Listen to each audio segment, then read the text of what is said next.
Hi, മുബശ്ശറാണ്. യൂറോപ്പിൽ നിന്നാണ്, മാൾട്ടിൽ നിന്നാണ്.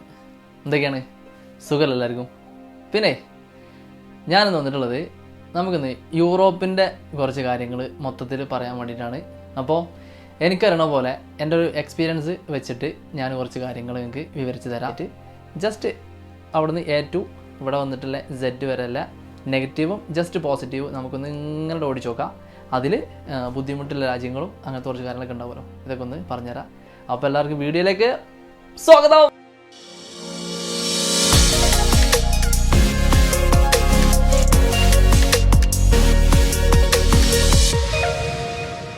അപ്പോൾ പറഞ്ഞു തരാമെന്ന് വെച്ചാൽ, നാട്ടിൽ നിന്ന് യൂറോപ്പ് എന്നുള്ള സ്വപ്നത്തിൻ്റെ പുറത്തിറങ്ങുമ്പോൾ നിങ്ങൾക്ക്, അതായത് നമുക്ക് ഇതിനെക്കുറിച്ച് എല്ലാം അറിയോ? നമ്മളെല്ലാം അന്വേഷിച്ചാണ് ഇതിന് കയറാനുള്ളത്. എല്ലാ കാര്യങ്ങളും ചോദിച്ചറിഞ്ഞ് ഇതിനെക്കുറിച്ചുള്ള കാര്യങ്ങളൊക്കെ ശരിക്കും പഠിച്ചിട്ട് ഇതിന് എത്രത്തോളം എക്സ്പെൻസ് വരുന്നുണ്ട്, ഇങ്ങനത്തെ കാര്യങ്ങളൊക്കെ നമ്മളാരെങ്കിലും അന്വേഷിക്കാറോ ചോദിക്കാറൊക്കെ ഉണ്ടോ? അന്വേഷിച്ചാൽ തന്നെ ഇതിൻ്റെ കറക്റ്റ് സത്യാവസ്ഥ അറിഞ്ഞിട്ടാണോ നമ്മളിത് ഇറങ്ങുന്നത്? ജസ്റ്റ് തിങ്ക് ചെയ്യാം. അപ്പോൾ എന്താ വെച്ചാൽ, ഞാൻ ഓപ്പണായിട്ട് കാര്യം പറഞ്ഞുതരാം. ഇപ്പോൾ നാട്ടിൽ നിന്ന് നമുക്ക് എങ്ങനെ യൂറോപ്പിലെത്താം എന്നുള്ള ചോദ്യത്തിന് സിമ്പിളായിട്ട് നിങ്ങൾ പെട്ടെന്ന് പറഞ്ഞുതരാം. നേരിട്ട് നിങ്ങൾക്ക് സ്കില്ലായിട്ട് നല്ലൊരു ജോബ് നിങ്ങളെ കയ്യിലുണ്ടെങ്കിൽ, അതിൻ്റെ സർട്ടിഫിക്കറ്റോ കാര്യങ്ങളൊക്കെ നിൻ്റെ കയ്യിലുണ്ടെങ്കിൽ നിങ്ങൾക്ക് നാട്ടിലിരുന്നിട്ട് ഇവിടെ യൂറോപ്പിലെത്താൻ പറ്റും. Simple way. എങ്ങനെ വെച്ചാൽ, പണ്ടൊക്കെ അല്ലെങ്കിൽ ആദ്യമൊക്കെ ചെയ്തിരുന്ന പോലെ തന്നെ ഇപ്പോഴും ചെയ്യുന്ന പോലെ തന്നെ പറയാം. നേരിട്ട് നിങ്ങൾക്ക് നിങ്ങളെ മൊബൈലോ കമ്പ്യൂട്ടറോ വെച്ചിട്ട് നല്ല കമ്പനികൾ കണ്ടെത്തുക. നിങ്ങളെ സ്കില്ലിനോടനുബന്ധിച്ചുള്ള എക്സ്ട്രാ ഒറിജിനൽ കമ്പനിയോടെ കണ്ടെത്തിയിട്ട് നിങ്ങൾക്ക് നേരിട്ട് അവർക്കൊരു മെയിൽ ചെയ്യുക. ആ മെയിൽ അവരെപ്പോൾ കാണുന്നോ അതിന് നിങ്ങൾക്കൊരു റീപ്ലൈ തന്നാൽ, ആ റീപ്ലൈയിൽ നിങ്ങളായിട്ടൊരു ഇൻ്റർവ്യൂ അവർ അപ്പോയിൻമെൻറ്റ് തന്നാൽ, ആ ഇൻ്റർവ്യൂവിൽ നിങ്ങൾ പങ്കെടുത്താൽ, ആ ഇൻ്റർവ്യൂവിൽ നിങ്ങൾ പാസ്സായാൽ അവർ നിങ്ങൾക്ക് ജോബ് ഓഫർ അയച്ചു തരും. ഈ ജോബ് ഓഫർ കിട്ടിക്കഴിഞ്ഞാൽ നിങ്ങൾക്ക് സ്വാഭാവികമായിട്ടും അതിൻ്റെ പേപ്പേഴ്സ് വർക്ക് ചെയ്തിട്ട് ജെന്യൂൻ കമ്പനി ആണെങ്കിൽ സ്വാഭാവികമായിട്ടും ഗൂഗിളൊക്കെ നോക്കിയാൽ നമുക്ക് അറിയാൻ പറ്റുമല്ലോ, ജെന്യൂൻ കമ്പനി അതിൻ്റെ മെയിൽ ഇതിൽ തന്നെയാണോ വന്നതെന്നൊക്കെ. അപ്പോൾ അത് വെച്ചിട്ടാണെങ്കിൽ നമുക്ക് അതുവഴി കയറി എത്തിപ്പെടാൻ പറ്റും. ഇതിന് നാട്ടിൽ നോർമലി നമുക്ക് നേരിട്ട് ചെയ്യുന്നതിൻ്റെ ഏകദേശ എമൗണ്ട് കാര്യങ്ങൾ നമുക്ക് ഈ ഒരു എംബസി ഫീ എന്നൊക്കെ പറഞ്ഞാൽ ഒരു 25,000-30,000 റുപ്യേൻ്റെ എമൗണ്ട് ചിലപ്പോൾ ഇവിടെ യൂറോ ആയിട്ട് 300 യൂറോ 400 യൂറോ ലെവലിൽ ഇവിടെ അടക്കേണ്ടി വരും, നാട്ടിലും കുറച്ച് അടക്കേണ്ടി വരും. അങ്ങനെ ഓൾമോസ്റ്റ് ഒരു 1,00,000-ൻ്റെ ഉള്ളിൽ നമുക്ക് പേപ്പർ വർക്ക് നമ്മൾ നേരിട്ടാണെങ്കിലും ചെയ്തിട്ട് തീർക്കാൻ പറ്റും. ചിലത് കമ്പനി സ്പോൺസർ ചെയ്യും. അപ്പോൾ നമുക്ക് ഒരു ചിലവുണ്ടാവില്ല. അങ്ങനെയാണെങ്കിൽ നമുക്ക് എന്ത് ചെയ്യാൻ പറ്റും, 1,00,000 എന്നുള്ള രീതിയിൽ നമുക്ക് ഈ ഒരു പ്രോസസ്സിങ് ഓൾമോസ്റ്റ് കഴിഞ്ഞിട്ട് എമൗണ്ട് നമുക്ക് അവിടെ കഴിഞ്ഞ് കിട്ടും. പിന്നെ എന്ത് പറ്റും, നമുക്ക് ടിക്കറ്റ് എടുത്ത് നമുക്ക് കയറി വന്നാൽ മതി. അപ്പം ഈ ഒരു സംഭവം നടക്കുന്നതിൻ്റെ ഷോർട്ടേജ് പെട്ടെന്ന് പറഞ്ഞുതരാം. അതായത് നമുക്ക് ആദ്യം ഇൻ്റർവ്യൂ കിട്ടി കഴിഞ്ഞാൽ നമുക്കതിൻ്റെ എന്താ പറയുക, അവർ നമ്മുടെ ഡോക്യുമെൻറ്റ്സ് എല്ലാം അപ്പോയിൻമെൻറ്റ് എല്ലാം ഡോക്യുമെൻറ്റ്സ് അപ്ലൈ ചെയ്യേണ്ട ഒരു ലിങ്കോ കാര്യങ്ങളൊക്കെ അയച്ചു തരും. ആ ലിങ്കിൽ നമ്മളെ പാസ്പോർട്ട് എല്ലാ കോപ്പികളെല്ലാം അയച്ചു കൊടുത്താൽ അവർ ഇവിടുന്ന് നമ്മൾ ജോബ് ഓഫർ വെച്ചിട്ട് അവർ കമ്പനീൻ്റെ ജോബ് ഓഫറും നമ്മുടെ എന്താ പറയുക ഡോക്യുമെൻറ്റ്സും കൂട്ടിയിട്ട് ഇവിടെ ഏത് രാജ്യത്താണോ, യൂറോപ്പിൽ ഏത് രാജ്യത്താണോ അവിടുത്തെ എംബസിയിൽ അതവിടെ കൊടുക്കും. അവിടെ നിന്ന് നമുക്ക് അപ്രൂവൽ ലെറ്റർ എന്ന് പറഞ്ഞാൽ, അതായത് ഗവൺമെൻറ് നമ്മളെയും ഈ കമ്പനിയോടും അംഗീകരിച്ചിട്ട് ഈ ജോബിൻ്റെ കോൺട്രാക്റ്റ് അംഗീകരിച്ചിട്ട് ഒരു അപ്രൂവൽ ലെറ്റർ ഇറങ്ങും. ഈ അപ്രൂവൽ ലെറ്ററാണ് കമ്പനി നമുക്ക് അയച്ചു തരും. നമുക്ക് അയച്ചു തന്നാൽ, ഈ കമ്പനി ലെറ്റർ അയച്ചു തന്നാൽ അവിടുന്ന് ഈ ലെറ്റർ നോക്കിയിട്ടാണ് നമ്മൾ നാട്ടിൽ VFS അല്ലെങ്കിൽ എംബസി എന്നുള്ള രീതിയിൽ നമ്മൾ പേപ്പർ വെക്കുന്നത്. അതായത് ഒന്നില്ലെങ്കിൽ ഡേറ്റ് എടുക്കുകയാണ്, ഒന്നില്ലെങ്കിൽ എംബസി നേരിട്ട് കൊണ്ടുപോയി കൊടുക്കണം ഡേറ്റ് എടുത്തിട്ട്, അല്ലെങ്കിൽ VFS കൊണ്ടുപോയി കൊടുക്കണം. VFS എന്ന് പറയുന്നത് എംബസിൻ്റെ ജസ്റ്റ് ഒരു ഇടനിലക്കാരാണ്, അതായത് പേപ്പേഴ്സ് കളക്ട് ചെയ്തിട്ട് കൊണ്ടുപോയി കൊടുക്കേണ്ട ഒരാൾ മാത്രം. സിമ്പിളായിട്ട് പറഞ്ഞു കേട്ടോ. അപ്പോൾ സ്വാഭാവികമായിട്ടും നമ്മളവിടെ കൊടുക്കുന്നു. നമ്മൾ എംബസിയിൽ കൊടുക്കുകയാണെങ്കിലും VFS കൊടുത്താൽ VFS കൊണ്ടുപോയി കൊടുക്കുന്നത് എംബസിയിലാണ്. എംബസിയിൽ നിന്ന് നമ്മൾ പേപ്പറും കാര്യങ്ങളൊക്കെ വെരിഫൈ ചെയ്തിട്ട്, ഈ വെരിഫൈ സമയത്ത് എന്തെങ്കിലും കൺഫ്യൂഷനോ കാര്യങ്ങളുണ്ടെങ്കിൽ നിങ്ങളെ കോൾ വിളിക്കും. ചിലപ്പം വീഡിയോ കോൾ നേരിട്ടാവും. അങ്ങനത്തെ കാര്യങ്ങളൊക്കെ ചോദിക്കും. ഏത് കമ്പനിയാണ്, എന്താണ് സാലറി, എങ്ങനെയാണ് നിങ്ങളെ സമയം, കാര്യങ്ങൾ, ഏത് രാജ്യത്തേക്കാണ് നിങ്ങൾ പോണത്, അവിടുത്തെ ക്ലൈമറ്റിനെ കുറിച്ച് അറിയോ, എങ്ങനെയൊക്കെ നിങ്ങളെ കാര്യങ്ങൾ, അങ്ങനെ അതിനോടനുബന്ധിച്ചുള്ള കുറച്ച് ക്വസ്റ്റ്യൻസ് ചിലപ്പം ഇൻ്റർവ്യൂവിൽ വരും. അതിന് പറയാനുള്ള ഒരു പ്രിപ്പയർ ചെയ്തിട്ട് ഒരു ഇംഗ്ലീഷിനോടെ കുറച്ച് നോളജിൽ നിന്നാൽ നമുക്ക് ആ ഇൻ്റർവ്യൂ ഈസി ആയിട്ട് പാസ്സായിട്ട് ഈ വിസ അപ്രൂവലായിട്ട് നമുക്ക് കിട്ടും. ഞാൻ പറഞ്ഞ പോലെ ടിക്കറ്റ് എടുത്ത് ഇവിടെ കയറി വരും. പിന്നെ ഇവിടെ വന്നിട്ട് നമ്മൾ സ്വാഭാവികമായിട്ടും ആ ടിക്കറ്റ് നമ്മൾ വിസ വെച്ചിട്ട് അതിൻ്റെ വാലിഡിറ്റിൻ്റെ ഉള്ളിൽ കയറി വന്നതിന് ശേഷം നമ്മൾ ഇവിടുത്തെ എംബസിയിൽ തന്നെ പോയിട്ട് ആ എംബസി വഴി നമ്മൾ ഇവിടുത്തെ ID കാർഡ്, നാട്ടിലത്തെ ആധാർ കാർഡ് പോലെ ഇവിടുത്തെ ID കാർഡ്, ഈ രാജ്യത്ത് നിൽക്കാനൊരു ID കാർഡ്, അതും കൂടി കിട്ടിക്കഴിഞ്ഞാൽ നമ്മളിവിടെ സേഫായി. സേഫായി കഴിഞ്ഞാൽ ആ കാർഡ് TRC ഉണ്ട്, PR ഉണ്ട്, പല രീതിയിലും പെർമനൻറ്റ് റെസിഡൻസ് ഒക്കെ ഉണ്ട്. അപ്പോൾ പല രീതിയിലും ഓരോ രാജ്യത്തും യൂറോപ്പിൽ കാർഡുകൾ വ്യത്യാസമുണ്ട്. ചുരുക്കി പറഞ്ഞാൽ ഈ ഒരു കാർഡ് കിട്ടിക്കഴിഞ്ഞാൽ 1 ഇയർ 2 ഇയർ 3 ഇയർ എന്നിട്ട് ഓരോ രാജ്യത്തും ഓരോന്നും പ്രൊവൈഡ് ചെയ്യുന്നുണ്ട്.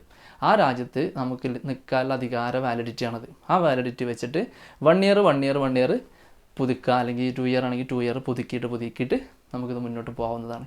ഇതാണ് ലീഗലി നമുക്ക് സിമ്പിളായിട്ട് എത്താൻ പറ്റുന്ന ഒരു ഫസ്റ്റ് വേ.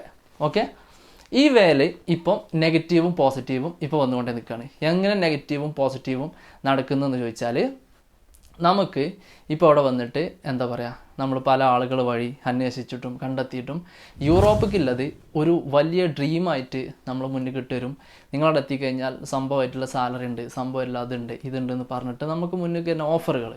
ആ ഓഫറുകൾ നമ്മൾ കുറേ ആൾക്കാർ പെട്ടുപോകുന്നുണ്ട്, പല രീതിയിലും പല ബുദ്ധിമുട്ടിലും.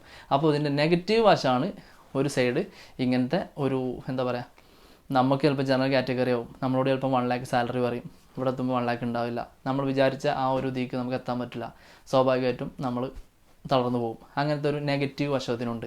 പക്ഷേ ചില ആൾക്കാർക്ക് പറഞ്ഞ ജോലി പറഞ്ഞ സമയം പറഞ്ഞ കറക്റ്റ് തന്നെ നടക്കുന്നുണ്ട്. അപ്പം യൂറോപ്പിക്ക് എന്ന് പറയണത് ഒരു പേപ്പർ വർക്കിൻ്റെ കാര്യത്തിൽ ഒരു ഓൾമോസ്റ്റ് സമയം എന്ന് പറയണത് 3 മാസം to 6 മാസം എന്ന് ഞാൻ പറയും. ഓൾമോസ്റ്റ് നമുക്കൊരു 3 മാസം മിനിമം നമ്മൾ കണ്ടിരിക്കണം. അതിൻ്റെ ഉള്ളിൽ വിസ വരുമെന്ന് ഉറപ്പൊന്നുമില്ല. ചിലപ്പോൾ 4 മാസമാവും, 5 മാസമാവും, 6 മാസം. ഇതൊന്നല്ല, 6 മാസം വരെ നോർമൽ ഏകദേശം ഒരു പ്രോസസ്സിങ് നമ്മൾ കണക്കൂട്ടിരിക്കണം ഇതിനിറങ്ങുമ്പോൾ. അതല്ലാതെ 1 ഇയർ 2 ഇയർ 3 ഇയർ വരെ പോയി നിൽക്കണവർ, 2 ഇയർ എന്തായാലും ഞാൻ കണ്ടിട്ടുണ്ട്. അതായത് ഒന്നും ആവാതെ റിജക്ഷൻ വന്നവർ, വർക്ക് പെർമിറ്റ് ഇറങ്ങാൻ വേണ്ടിയിട്ട് 6-7 മാസമായിട്ട് വെയിറ്റ് ചെയ്യണവർ. അപ്പോൾ നിങ്ങൾ കാര്യം മനസ്സിലാക്കണം, നല്ലൊരു കമ്പനി നല്ലൊരു ഓപ്പർച്യൂണിറ്റി നിങ്ങൾക്ക് വരികയാണെങ്കിൽ, ഇനിയിപ്പോൾ നിങ്ങൾ അറിയുന്ന ഒരാൾ നിങ്ങൾക്ക് വർക്ക് പെർമിറ്റ് എടുത്തു തരണമെങ്കിലും ഒരു ഓൾമോസ്റ്റ് ഒരു 2 month 3 month ആ രീതിയിൽ നമുക്ക് നമ്മളെ ജോബ് ഓഫർ ഇറങ്ങും സ്വാഭാവികമായിട്ടും. 6 മാസം കഴിഞ്ഞിട്ടും 1 ഇയർ കഴിഞ്ഞിട്ടും വർക്ക് പെർമിറ്റ് പോലും വരാതെ വെയിറ്റ് ചെയ്യുകയാണെങ്കിൽ അത് വേസ്റ്റാണ്. ഒന്നില്ലെങ്കിൽ നിങ്ങൾ നേരിട്ട് മെയിൽ അയച്ചിട്ടാണെങ്കിൽ എപ്പോൾ കിട്ടുമെന്ന് പറയാൻ പറ്റില്ല. ആ കമ്പനിക്ക് ചിലപ്പം നിങ്ങൾ ആവശ്യം ഉണ്ടാവില്ല, അല്ലെങ്കിൽ ഒരു എന്താ പറയുക സ്റ്റാഫിൻ്റെ ഷോർട്ടേജ് അവിടെ ഉണ്ടാവില്ല. അപ്പോൾ സ്വാഭാവികമായിട്ടും അവർ മെയിൽ നോക്കാനോ നിങ്ങളത് റീപ്ലൈ തരാനോ നിൽക്കില്ല. അപ്പോൾ നിങ്ങൾ എന്ത് ചെയ്യണം, നേരിട്ട് അയക്കണോലാണെങ്കിൽ ഒരുപാട് മെയിൽ അയച്ചുകൊണ്ടേ നിൽക്കേണ്ടി വരും. അതല്ലെങ്കിൽ നേരിട്ട് നമ്മളിവിടെ ഒരാൾ അയച്ചിട്ടാണ് നമ്മൾ നോക്കണമെന്നുണ്ടെങ്കിൽ ആ ആൾക്ക് അതിനുള്ളൊരു എന്താ പറയുക, അല്ലെങ്കിൽ ആ കമ്പനിക്ക് ഇതിനുള്ളൊരു ആവശ്യമില്ല. അപ്പോൾ അത് മെല്ലെ ഊരിപ്പോകണത് നന്നാവുക. അപ്പോൾ ആ ഒരു കാര്യങ്ങൾ ശ്രദ്ധിക്കുക. പിന്നെ നമ്മൾ ശ്രദ്ധിക്കേണ്ട മെയിനായിട്ടുള്ളൊരു കാര്യമാണ്, യൂറോപ്പിൽ വന്നാൽ നമ്മൾ ഭയങ്കരമായിട്ട് എന്താ പറയുക അങ്ങോട്ട് പച്ച പിടിച്ചിട്ട് അങ്ങോട്ട് കയറിപ്പോവുക, സംഭവമാവാമെന്ന് വിചാരിക്കണേ. ഇവിടുത്തെ സാലറി, ഇവിടുത്തെ ഒരു ബാക്ക്ഗ്രൗണ്ട് കണ്ടിട്ട് ഭയങ്കര ഡ്രീമിൽ നിൽക്കുന്ന ആരെങ്കിലും ഉണ്ടെങ്കിൽ അങ്ങനെ ഒരിക്കലും ചിന്തിക്കരുത്. കാരണം ഏത് രാജ്യത്തും അതിൻ്റേതായ എക്സ്പെൻസും ഉണ്ടെന്ന് മനസ്സിലാക്കണം, യൂറോപ്പിലായാലും. അപ്പം രാജ്യത്തിൻ്റെ എക്സ്പെൻസും നമ്മളെ സാലറിയും ഡിപ്പെൻഡ് ചെയ്തിരിക്കും നമ്മളെ ഒരു കാര്യങ്ങൾ. അപ്പം അത് പ്രത്യേകമായിട്ട് ശ്രദ്ധിക്കുക. നാട്ടിൽ നിന്ന് കയറി വന്ന പാടെ എവിടെ ഇങ്ങോട്ട് രാജാവാകാമെന്ന് ഒരിക്കലും വിചാരിക്കരുത്.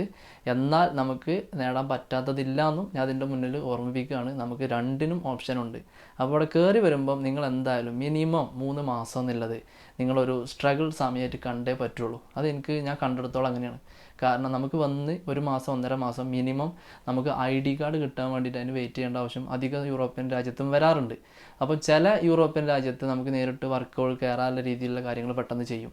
ചിലതിൽ നമ്മൾ കയറി വന്ന് നമുക്ക് ഇവിടെ നിന്നാണ് മെഡിക്കൽ ഉണ്ടാവുക, മെഡിക്കലും കാര്യങ്ങളും കഴിഞ്ഞ് അതിൻ്റെ എന്താ പറയുക റിസൾട്ട് വന്ന് എന്നിട്ട് ID കാർഡ് കിട്ടിയതിന് ശേഷമാണ് നമ്മളൊരു കമ്പനി ജോയിൻ ചെയ്ത് മുന്നോട്ട് പോകുന്നത്. അപ്പോൾ ഓൾമോസ്റ്റ് 1 മാസം 2 മാസം ആവും. പിന്നെ സാലറി വന്ന് നമ്മളൊന്ന് സ്റ്റേബിളായി വരുമ്പോഴത്തേന്, കാരണം 2 മാസം കഴിയുകയെന്ന് പറഞ്ഞാൽ 1 മാസത്തെ ചിലവ് 1 മാസത്തെ റെൻറ്റ് നമ്മളെ കയ്യിൽ നിന്ന് പോയിണ്ടാവും, കമ്പനി തന്നിട്ടില്ല. പിന്നെ 2ാമത്തെ മാസം ഓൾമോസ്റ്റ് ഈ രീതിയിലാവും പോവുക. അപ്പം നമുക്കൊരു സാലറി കിട്ടുമ്പം നമ്മൾ കഴിഞ്ഞ മാസത്തെ ആ ഒരു വന്ന ചിലവൊക്കെ തന്നെ ഒന്ന് കാര്യങ്ങൾ നീക്കാനേ ഉണ്ടാവുള്ളൂ. പിന്നെ 3ാമത്തെ മാസം ഏകദേശം ഒരു ശമ്പളം കിട്ടുമ്പോഴാണ് നമ്മളൊന്ന് എണീറ്റിക്കുക. 4, 5, 6 എന്ന് പോകുമ്പോൾ നമ്മൾ ഒന്ന് തിരിച്ച് വരവിലേക്ക് വരും. പിന്നെ 6 to അങ്ങോട്ട് പോകുമ്പോൾ നമ്മൾ സാലറി മാന്യമായിട്ട് കിട്ടേണ്ട ഒരാളാണെങ്കിൽ എക്സ്പെൻസ് കഴിഞ്ഞിട്ട് നമുക്കൊരു നല്ലൊരു സാലറി ഉണ്ടെങ്കിൽ യൂറോപ്പിൽ നിന്നില്ല ആ ഒരു ഡ്രീമിലേക്ക് നമ്മൾ 1 ഇയർ ആകുമ്പോഴാണ് ഒന്ന് സ്റ്റേബിളായി വരിക. അപ്പം വന്ന പാടെ നേരെ ജോലിക്ക് പോകാമെന്നും വന്ന പാടെ നേരെ ഭയങ്കര ഒരു സംഭവമാണെന്നുള്ളത് ഒരിക്കലും വിചാരിച്ച് വരരുത്. അത് ശ്രദ്ധിക്കണം. ഓക്കെ, അപ്പോൾ യൂറോപ്പിൻ്റെ അതൊരു നെഗറ്റീവ് നമ്മളറിയാത്തൊരു സീനാണ്. അപ്പം ഇവിടെ വരുമ്പോഴാണ് നമുക്കത് എന്താ പറയുക റിയലായിട്ട് അത് അനുഭവത്തിൽ വരുള്ളൂ. അപ്പോൾ അത് പ്രത്യേകം നോട്ട് ചെയ്യുക. പിന്നെ പറയാനുള്ളത്, യൂറോപ്പ് എന്ന് പറയുന്നതും ഷെങ്കൻ എന്ന് പറയുന്നതും എല്ലാ രാജ്യങ്ങളും ഒരേപോലെ തന്നെ ശമ്പളവും കാര്യങ്ങളും ലാംഗ്വേജും കാര്യങ്ങളൊക്കെ കാണുമെന്നുള്ളത് മുന്നത്തെ വീഡിയോയിൽ ഞാൻ പറഞ്ഞിട്ടുണ്ട്. എല്ലാ രാജ്യത്തും ലാംഗ്വേജ് മീൻസ് ഇംഗ്ലീഷ് അറിയുന്നവരില്ല. അത് നിങ്ങൾ പ്രത്യേകം മനസ്സിലാക്കുക. നിങ്ങൾക്ക് ഇംഗ്ലീഷ് അറിയും വിചാരിച്ചിട്ട് നിങ്ങളൊരു രാജ്യത്തേക്കും കയറി വന്നിട്ട് കാര്യമില്ല. അവിടുത്തെ ഇംഗ്ലീഷ് അറിയണമെന്നില്ല. അത് യൂറോപ്പിൻ്റെ ഒരു പ്രത്യേകതയാണ്. എല്ലാ രാജ്യത്തും ഇംഗ്ലീഷ് അറിയുന്നവർ കൂടുതലില്ല, അതൊരു സത്യം. പിന്നെ ഈ എല്ലാ രാജ്യത്തും ഒരേപോലത്തെ ശമ്പളമാണോ ഒരേപോലെ തന്നെയാണോ ലൈഫ് സ്റ്റൈൽ എന്ന് വിചാരിച്ചാൽ അതും തെറ്റാണ്. യൂറോപ്പിൽ എന്താ പറയുക, നല്ല ലെവലിലെ രാജ്യങ്ങളുണ്ട്, താഴെ ഗണത്തിൽ നിൽക്കുന്ന രാജ്യങ്ങളും യൂറോപ്യൻ യൂണിയൻ്റെ കീഴിലുണ്ട്. അപ്പം യൂറോപ്യൻ യൂണിയൻ്റെ കീഴിൽ 19 ചില്ല രാജ്യങ്ങളുണ്ട്. അതിൽ ഷെങ്കൻ രാജ്യങ്ങൾ എന്ന് പറയുന്നത് ഏകദേശം ഒരു 29 രാജ്യങ്ങളോളം ഇപ്പം വന്നിട്ടുണ്ട്. ഇപ്പം ലാസ്റ്റ് 2 രാജ്യങ്ങളും വന്നിട്ടുണ്ട്, റൊമേനിയ ആൻഡ് ബൾഗേറിയ അങ്ങനെ ഏതോ അൾജേരിയ അതേതോ വന്നിട്ടുണ്ട്. ബൾഗേറിയ അങ്ങനെ തോന്നി. എന്തായാലും ഇങ്ങനെ 2 രാജ്യങ്ങളും വന്നിട്ട് ഇപ്പോൾ 29 ഷെങ്കൻ ആയിട്ടുണ്ട്. ഷെങ്കൻ എന്താണെന്നുള്ളത് ഞാൻ അതിന് മുന്നും പറഞ്ഞിട്ടുണ്ട്. ഷെങ്കൻ എന്ന് പറയുന്നത് ഒരു രാജ്യത്ത് നമുക്ക് എത്തിക്കഴിഞ്ഞാൽ മറ്റു രാജ്യത്തേക്ക് ട്രാവൽ ചെയ്യാനും ഉള്ളൊരു ഓപ്പർച്യൂണിറ്റിയാണ്. ട്രാവൽ ചെയ്യാനെന്നാണ്, ജോബ് മാറാനെന്നുള്ള ഓപ്പർച്യൂണിറ്റി എന്ന് ഒരിക്കലും പറയാൻ പാടില്ല അവിടെ. കാരണം നമ്മളിപ്പം ഇറ്റലി വന്നു, ജർമ്മനി വന്നു, ഫ്രാൻസിൽ വന്നു, ഫ്രാൻസിൽ നിന്ന് ജർമ്മനി പോകണം, ജർമ്മനിയിൽ നിന്ന് പോർച്ചുഗൽ പോകണം, സ്പെയിനിൽ പോകണം. ഈ രാജ്യങ്ങൾ നമുക്ക് കറങ്ങി അടിച്ച് നടക്കാൻ ഒരു ഓപ്പർച്യൂണിറ്റി ഷെങ്കൻ വിസക്ക് കിട്ടും. അവിടുന്ന് നമുക്കൊരു ജോബ് ഓഫർ കണ്ടെത്തിയാൽ അവിടുന്ന് അവരൊരു പേപ്പർ തന്നാൽ നമ്മൾ നാട്ടിൽ നിന്ന് ചെയ്ത പോലെ തന്നെ നമ്മളെന്ത് ചെയ്യണം, ആ പേപ്പർ വർക്ക് നടത്തണം. നമ്മൾ നിൽക്കുന്ന രാജ്യത്ത് നിന്ന് അവിടുത്തെ എംബസിയിൽ സാധനം കൊടുക്കണം. മീൻസ് ജർമ്മനിക്കാണ് പോകണമെന്നുണ്ടെങ്കിൽ ജർമ്മനിൻ്റെ എംബസിയിൽ നിന്ന് ഇവിടെ അത് സബ്മിറ്റ് ചെയ്തിരിക്കണം. നമുക്കൊരു വിസ എന്നുള്ള സാധനം നമ്മളെ മെയിലിൽ വരും. ഈ മെയിലിൽ കിട്ടിയതിന് ശേഷം നമ്മൾ വിസ അടിച്ചിട്ട് ശേഷം വേണം പോകാൻ. അപ്പോൾ നമ്മളവിടെ ജർമ്മനിയിലെത്തുന്നു. ജർമ്മനിയിൽ ഇതേപോലെ തന്നെ അവിടുത്തെ എംബസിയിൽ പോകുന്നു, അവിടുത്തെ ഐ ഡിയിലേക്ക് നമ്മൾ കൺവേർട്ട് ചെയ്യുന്നു. മീൻസ് ഇതേപോലെ മാറ്റണം. അപ്പോഴുള്ള നമ്മൾ സ്പെയിനിൽ നിൽക്കുന്ന ഒരാൾ ജർമ്മനിയിലത്തെ ജോലിയിലേക്ക് മാറുന്നത്, അതേപോലെ ഇറ്റലിയിൽ നിൽക്കുന്ന ഒരാൾ ഇതേപോലെ ഫ്രാൻസിലേക്ക് മാറുന്നത്, മാൾട്ടയിൽ നിൽക്കുന്ന ഞാൻ വേറെ രാജ്യത്തേക്ക് മാറുന്നത്. അപ്പോൾ അതിനും പ്രോസസ്സിങ് ഉണ്ട്. അല്ലാതെ ഷെങ്കൻ വിസ കിട്ടിയാൽ എല്ലായിടത്തും പോയിട്ട് അങ്ങോട്ട് ജോലിക്ക് കയറാം, അങ്ങോട്ട് ഓടിക്കയറാമെന്ന് വിചാരിക്കണമെന്നുണ്ടെങ്കിൽ തെറ്റാണ്. ഒരിക്കലും അങ്ങനെയല്ല. ഇതിനും പ്രോസസ്സിങ് ഉണ്ട്, പ്രൊസീജിയേഴ്സ് ഉണ്ട്. അതിൻ്റേതായ രീതിയിൽ പോയാൽ മാത്രമേ നമുക്ക് അവിടുത്തെ ID കാർഡ് കിട്ടുള്ളൂ എന്നും മനസ്സിലാക്കുക. അതേപോലെ തന്നെ സാലറിൻ്റെ കേസ്. സാലറി എന്ന് പറയുന്നത് ഞാൻ പറഞ്ഞു എല്ലാ രാജ്യത്തും ഒരേപോലെയല്ല. ജർമ്മനിയിൽ നിൽക്കുന്ന ഒരാളെ സംബന്ധിച്ച് 2000, 2500, 3000 യൂറോ വരെ കിട്ടുന്നുണ്ടെങ്കിൽ, അതായത് നാട്ടിലത്തെ 1.5 ലക്ഷം, 2 ലക്ഷം, 3 ലക്ഷം ശമ്പളം എന്ന് കേൾക്കുമ്പോൾ നാട്ടിൽ നിന്ന് ജർമ്മനിക്ക് ചിന്തിക്കുന്ന ഒരാളെ സംബന്ധിച്ച് 1.5 ലക്ഷമോ എന്ന് ചിന്തിക്കേണ്ട. കാരണം ജർമ്മനിയിൽ എൻ്റെ ഒരു കാഴ്ചപ്പാട് വെച്ചിട്ട് ഒരു റൂം റെൻറ്റ് തള്ളിവിടാൻ 500 യൂറോൻ്റെ മേലെ നമുക്ക് എക്സ്പെൻസ് വരാൻ സാധ്യത കൂടുതലാണ്. ഒരാൾക്ക് പിടിച്ച് നിൽക്കാൻ 500 യൂറോ പറഞ്ഞാൽ 50,000 റുപ്യയായി നാട്ടിലത്തെ ഏകദേശം. അപ്പം 50,000 റുപ്യ അതും, പിന്നെ ഫുഡ് എക്സ്പെൻസ് വേറെ. അങ്ങനെ നോക്കുമ്പം ഏകദേശം ഒരു 70,000, ചിലപ്പോൾ 1 ലാക്ക് എന്നുള്ള രീതിയിലൊക്കെ എക്സ്പെൻസ് തന്നെ പോവാം. അപ്പം 2000 യൂറോ കിട്ടുന്ന ആളെ സംബന്ധിച്ച് 1 ലാക്കേ ബാക്കിയാവുന്നുള്ളൂ. അപ്പോൾ കയറി വരുന്നത് സാലറി മാത്രമല്ല, എക്സ്പെൻസ് എങ്ങനെയാണ് നോക്കുക. റൂം ഫ്രീ ആണോ, ധൈര്യമായിട്ട് പോരി. ഫുഡ് നമുക്ക് എന്തെങ്കിലും കണ്ടി ബ്രെഡ് എന്നിട്ടും പോവാം.